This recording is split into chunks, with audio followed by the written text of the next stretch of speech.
Frack on. Welcome to another episode of Frack The Canon. This time we're gonna go extra big. We're gonna go mecha big. We're gonna go Godzilla versus Kong big. So we got Sara Bennett. Hello, Sara. Hey. Hi, Kenny. How you doing, brother? Doing good. And Mr. Tyler Ruiz. What's up, good sir? Tyler, did you freeze? Howdy doody, maybe. Okay. How am I doing? There you go. Much better. Okay. So before we start off with this Godzilla size episode, Sara, tell us about your special day for a quick minute. You're no What, longer I got married? Yeah, you got married. I'm no longer a Bennett. Now I'm a Kenny.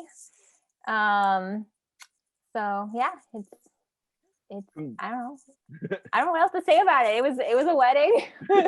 It was a wedding. It was a wedding during a pandemic. Whatever. It's all. That's how I feel. René was one of my best men, and that's exactly how I feel. It was a wedding. I forgot. I must admit, like, I haven't seen people like for a year, so it was very nice to see like friends and family together, even though it was like outside and spread out and all the other stuff. But it was great to have a reason to gather. That's awesome. So from now on, we can no longer call you Sara Bennett. From now on, it will read lower third Sara Kinney, married. I'm just. Alrighty. So Sara, we'll start with you because like you had it's your special day, your special episode. We'll call it that. What did you think about Godzilla versus Kong? All right, let me start with this before we go. Was everyone happy with the result of that movie? Of who won? Sara, we'll start with you. Of who won? Yeah. I mean, yeah, like Godzilla and Kong won. I don't know if there's another. No. Between the two characters, Godzilla versus Kong. Obviously, out of those two. Oh. They had 3 fights, and one of them walked away with 2 wins. Yeah. I don't know. Godzilla won that one, and I'm happy with that. Yeah. So Sara, were you happy with that result? Well, I mean, I guess if you tally it that way, then I'm not happy because I like Kong better than Godzilla. But like, I feel like Kong was screwed in the first fight when he was on the aircraft carrier, because like I feel like that was rigged because first of all he was chained down and they finally let him go, and then like he can't fight underwater.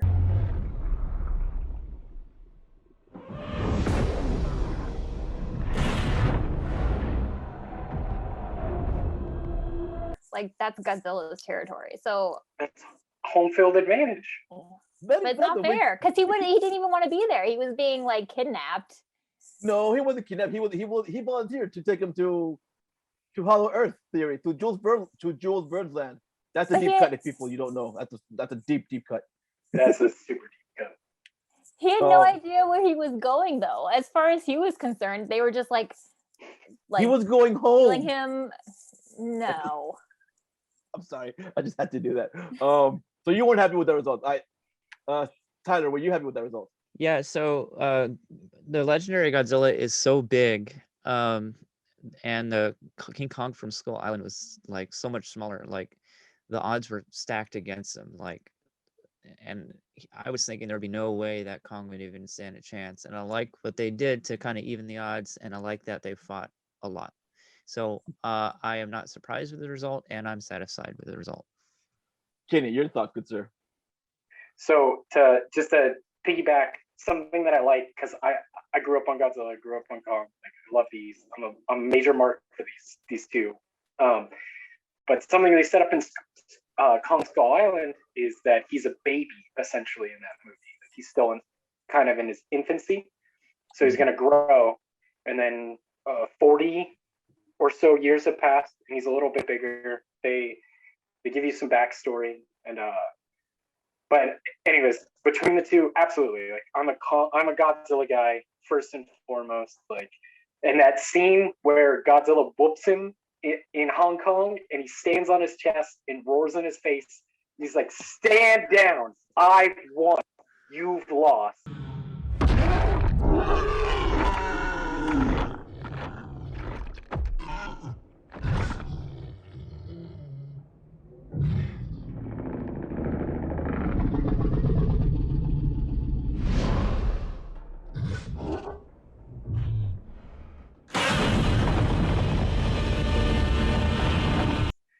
Like who could say 2 CGI monsters could give emotion? But apparently they can, because they did. I love that scene. So that to me was like, that is why he is the king of monsters. First of all, his name is Godzilla. Again, so what is a king to a god? All right, so keep that in place.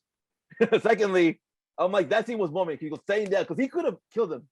Like he was deliberately like he wasn't going after going after Kong. No, like he wasn't going for the kill. No, he wasn't He's for the kill. stood on his chest, and he's like, "You've lost." Like admit defeat, and then Kong roars once, and then taps out. In submission. Like that is a roar of submission. I'm like, I've said. And even when he has that knife, that even with an axe, he still lost. And at the end, when he just throws it down, he goes, "All right, dude, that's right. You're a bitch, Kong. Yeah, bitch. You're Godzilla's bitch." And then after that, we get the second part of the movie. Because it's like sub part 2, which is like, all right, now we're gonna tag team this Robo mother. That was cool. All right, so let's talk about Mechagodzilla, because that to me was cool. But like Sarah said in the pre-show, the science makes no sense. So first we'll start with the Jules Verne's like hybrid theory, all stuff like that, because their science for why Mechagodzilla works is like, what the frack are you guys talking about? That makes no sense. So Sarah, we'll start with you because you brought up the Hollow Earth and the Hong Kong to, where were they? Florida Florida to Hong Kong.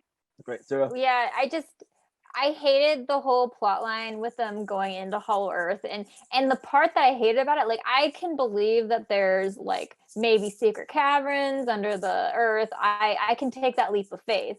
The part where I have trouble is gravity in the middle of the earth reverses itself, and then you can like go from one side. Like that makes absolutely no sense.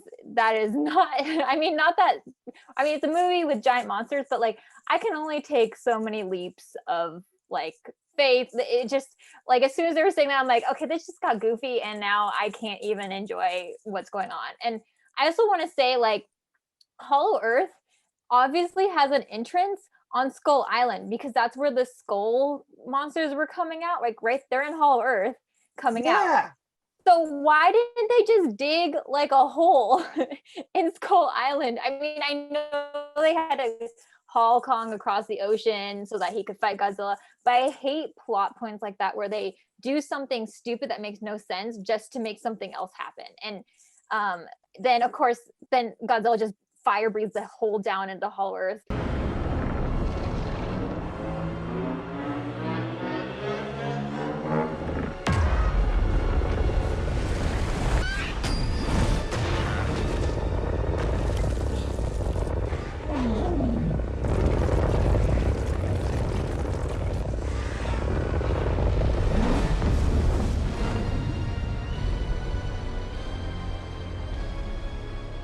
Like in Hong Kong. So I was just like, okay, I don't understand why it's so hard to get down here when like obviously there's 2 other points where they just were like, okay, let's go. And as Renee said, with the tube from Florida to Hong Kong, I just found that so ridiculous. Something I'm just putting together too is like logically like how that tube was built, because Florida's on the East Coast, right? But Hong Kong, the fastest way to get there is from the West Coast. So they had to build it and wrap around. Or did it cross underneath continental US? Yeah. We're like your side makes no sense. But okay, so when you guys read that too, I'm like, they're using King Ghidorah's skull to power up the Mechagodzilla. I thought that was cool. What was that about? I'm like, that to me made no sense. I thought it was cool that, rim. But then, which is stupid, because in the original Godzilla movies, Mechagodzilla wasn't powered. Like he was powered by himself, or they were. Like, but so it's also, it's very anime. It's Neon Genesis. It's Pilot VA, Shinji. I thought it was stupid. I'm like, you don't need this. I mean, it's the only reason why they gave it that was to make it become self-aware. I'm like, why can't it be self-aware on its own? Well, and then what's Satellite too? Go ahead, Tyler. Oh, the characters in the original, I would say, the show of Mechagodzilla, and then the Heisei Mechagodzilla, and then the one in the 2000s, Kariru. I can never pronounce his name. Mm-hmm. Kariru is where they're pulling this sentience from, where it takes over May. But Kariru had the soul of the original Godzilla from the 1954 Godzilla that came out put in him, and that's how he took over. That's where they're pulling this from. Yeah. And then and then also the pull from King Ghidorah, which is I thought where they're going with at the end of the King of the Monsters when they got his skull. I'm like, oh, they're gonna make Mecha King Ghidorah, but no, they went with Mecha Godzilla. I didn't mind the neural link stuff, that how they stopped it all from happening with the whiskey was like that absolute worst. So stupid. And in my opinion, I the second worst thing in the movie, to what Sarah was saying, was the Godzilla atomic breath to the core. But yeah, I don't mind the neural link stuff. yeah. Yeah, I don't mind it either because of the alien. Like I know like it's not feasible, but like I'd be like, oh, that's alien. It's gonna work. It doesn't bother me as much as gravity working different. Something we know science about. Yeah. I agree with Tyler. Watching it again, something I'm like, I guess I was having so much fun watching the fight scene, I overlooked the whiskey stuff, and then he pours whiskey on the computer, and it shorts out Mechagodzilla. I was like, that shouldn't work at all, but for some reason does. He was connected to the satellite. I'm like, wait, he did what satellite? Why do you need a satellite if you have the power? I'm like, what? Not frack it. I don't care anymore. I'm just gonna watch the. I'm just gonna enjoy the action. So we'll talk about the fight scene between Godzilla. Tag team between Godzilla and Kong against Mechagodzilla was awesome. I'm like, I didn't know I wanted this. This is pretty cool. Any thoughts on that? Yeah, I agree. It was worth the admission, even if you just watch that one scene. It's awesome. Yeah, my only thought on that is it was too short. Like I feel like they felt like they had to end it because Kong was so beat up. So like he can't fight too much longer. Like he's relocating his shoulder and all other stuff. But it just seemed, I was like, I want more. Like I didn't really like Godzilla and Kong fighting each other because I want them to be like friends. But the Mecha Godzilla is like, please just fight this for like the last hour of the movie. And so my only complaint was that it was too short. Yeah, I needed 10 more minutes of that. I needed 10 more minutes of Godzilla and Kong fighting Mecha Godzilla. I love how Kong pretty much did a fatality and pretty much just like pulled his spine, Mechagodzilla's spine, and he goes like, I was basically fatality. Kong wins. Yeah, Kong wins. There's that moment, and then like an hour 30 or so into the movie, I'm like, okay, you got like 20 minutes left, and like now we're just getting into like the Kong versus Godzilla versus Mecha Godzilla scene. Mm-hmm. And I was like, I wish this was the whole movie, like a Power Rangers episode where you get the first fight and then the second fight.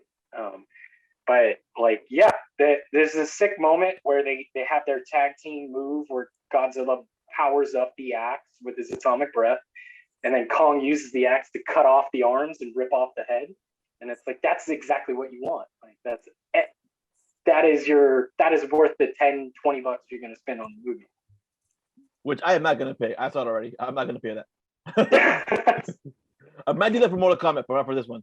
But I want to talk about something too that Sara was saying, like there were more plot holes and everything, but I'm like, all right, whatever. Like when they go to Hollow Earth, they pretty much mentioned that there was a tribe of Godzilla and a tribe of Kongs who were at constant battle. I'm like, I want to know more about that. Like, frack this movie. Tell me more about that. Because then even it seemed like there were still dorsal fins of Godzilla's that they powered up. I'm like, wait, tell me that story. What is that about? Because I want to know more about that. I want to see that story, like the battle between the Kongs and the Godzillas. Like how did that? Because did you guys see when they fall in? There's a statue of a Kong falling down. So who built that? First of all, the Titans essentially. So something that I've loved about this universe since 2014 is that they've done an honest, decent job of trying to scope and build the universe. So like you get some of that in Godzilla 2014, you get more of it in Kong, and then you get a decent amount of it in Godzilla King of Monsters. Like they show you the cave paintings and like these things have been here for years. And this is kind of the payoff. This is your Godzilla. I call it Godzilla 2.5 because he didn't get a ton of screen time. And your Kong 2. This was definitely a Kong movie. It was definitely Kong's Yeah. story. This is like Kong. I felt like Warner Brothers were like, Yeah. hey, Skull Island didn't make enough money. We're probably not going to make a Kong 2. So like they threw more into Kong in this, which is cool because Kong has like the humanity aspects. Like that's what the girl who was born on Skull Island, who doesn't speak but signs and has like the emotional ties. Like this is your payoff to all that. And so that I agree, like I would love to see that, but I think that they did a good job within like the parameters of the characters that we had present, of being like, stuff went down here, and these are the ancestors. I kind of think of it as like the Saiyans, like Goku. Any Saiyan can be a Super Saiyan, but they don't know it. But you get to Goku, and so you get to Godzilla or Vegeta, and they're the ancestors. They're the super powered versions of their predecessors. Interesting. Okay, that's a good look. Okay. I'll accept that. I love that cool. reference. Yeah. I'd also like to add, you mentioned we want to know the story of Hollow Earth and the war between the Kongs and the Godzillas. But I also, in the opening, as a quick like 1 or 10-second clip of like, it shows all the monsters from the last movie, deceased or defeated. It's like, I want to, yeah, like there's a whole movie's worth of Godzilla killing Titans that I want to see too. Yeah. So what do we? So you get Sara, what do you want to see more of? If they were to continue this franchise, what do you want to see more of? I want more fights between large monsters. My problem with this movie is there's too much people in it. I didn't care about any of them. Like, but I kind of want Godzilla and Kong to like team up to take on another big bad. Like, I want them to fight together more. Like, maybe in Hollow Earth, so that they're just fighting other monsters. But that would be what I would want to see. I want to see Biollante, because Biollante was one of the biggest monsters to put Godzilla, like give him his money's worth and almost kill him. And Tyler had mentioned that, and something that I didn't really think of, but we might get to, is like Mecha Ghidorah. Ghidorah has like a comeback and is stronger. But I like how they ended it. Kong he's the Titan, he's the apex predator of Skull, Hollow Earth, whatever you want to call it. And Godzilla has topside. He is the apex of the top world. I think it's cool that they managed to make this movie in general, because 7 years ago I was worried and nervous that we wouldn't get here when they kind of announced that they wanted to do this. So I'll take any more that I can, just because I'm a big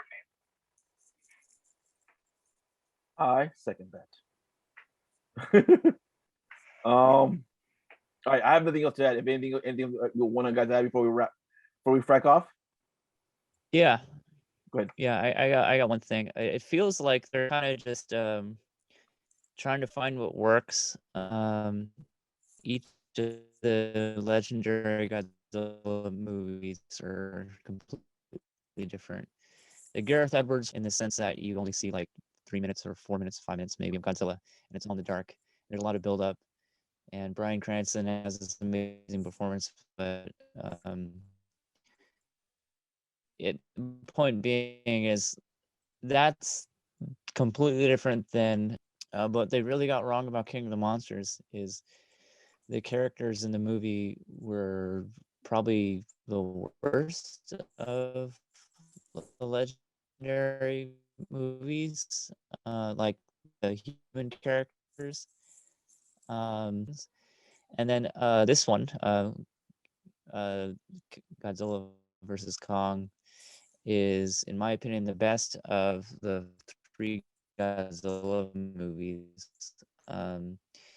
in terms of action and like human character balance. Again, there's a lot of plot issues that are really need fixing, but the human characters in Kong versus Godzilla are, even if they're stupid. I will say the one human character I really liked was like the conspiracy theorist guy. Mhm. He was hilarious, and if he was like the only character other than maybe like the Pablo Escobar, I think enjoyed this movie a lot more.